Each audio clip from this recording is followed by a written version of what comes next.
আসন্ন ত্রয়োদশ জাতীয় সংসদ নির্বাচনের আগে বাংলাদেশের রাজনৈতিক অঙ্গনে আলোচনার কেন্দ্রবিন্দুতে এসেছে ইসলামী আন্দোলন বাংলাদেশ।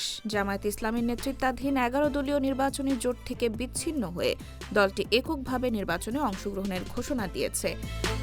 দলটির যুগ্ম মহাসচিব মাওলানা গাজী আতাউর রহমান জানিয়েছেন, ইসলামী আন্দোলন জোট থেকে বেরিয়েছে মূলত তিনটি কারণে: জোটের আদর্শিক অস্পষ্টতা, বড় দলের সঙ্গে একতরফা আসন বণ্টন এবং রাজনৈতিক লক্ষ্যগুলোর ইসলামের মূলনীতির সঙ্গে সামঞ্জস্যহীনতা। তিনি আরও বলেন, ইসলামী আন্দোলন ২৭০টি আসনে মনোনয়নপত্র জমা দিয়েছিল, যার মধ্যে ২৬৮টি বৈধ হয়েছে। কোনো প্রার্থী মনোনয়ন প্রত্যাহার করবেন না এবং দল একক শক্তিতে ভোটের মাঠে থাকবে।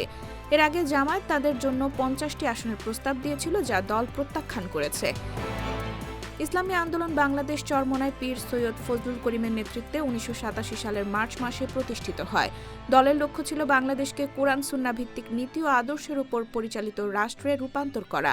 বর্তমানে দলের আমির হিসেবে দায়িত্ব পালন করছেন সৈয়দ রেজাউল করিম এবং যুগ্ম মহাসচিবের দায়িত্বে আছেন মাওলানা গাজী আতাউর রহমান। গণমাধ্যম সূত্রে জানা গেছে, দীর্ঘদিন ধরে দলটি জাতীয় সংসদ নির্বাচনে অংশগ্রহণ করে আসছে।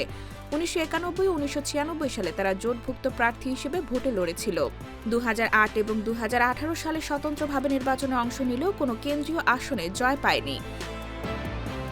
তবে এবার ত্রয়োদশ জাতীয় সংসদ নির্বাচনে দলটি স্পষ্ট করে দিয়েছে যে তারা নির্বাচনে নিজের নীতি ও আদর্শকে প্রাধান্য দিয়ে সক্রিয়ভাবে ভোটের ময়দানে অংশগ্রহণ করবে।